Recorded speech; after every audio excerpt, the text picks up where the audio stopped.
The Ontario Ombudsman has released a scathing report regarding the inhumane transfer of area young offenders to other parts of the province last year.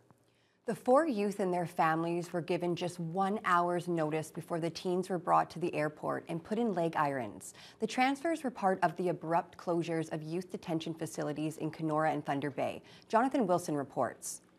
To be put in handcuffs and in some cases leg irons and escorted by police was quite shocking. Provincial Ombudsman Paul Dubé says government officials' over-reliance on secrecy created a traumatic experience for 4 Indigenous youth in March of last year.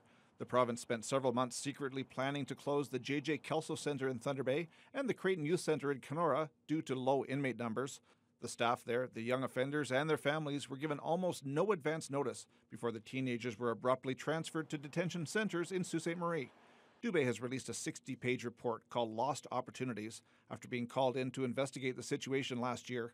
He says his job is to ensure everyone's rights are respected, and he bluntly calls the ministry's actions unreasonable and wrong. The way some of them were uprooted and transferred in this closure operation, this closure of the facilities and programs, without appropriate notice, without consultation, and without adequate supports, we found was a failure to sufficiently consider their interests.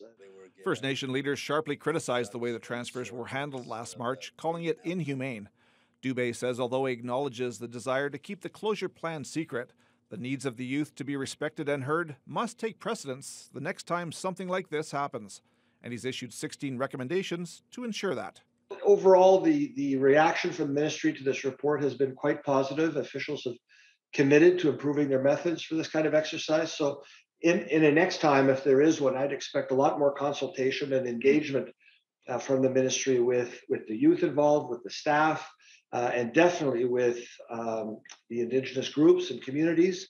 One former staffer at the Kelso Centre says he doubts the ministry's acceptance of fault in the report and calls it just words on a page that will likely never transfer to actions.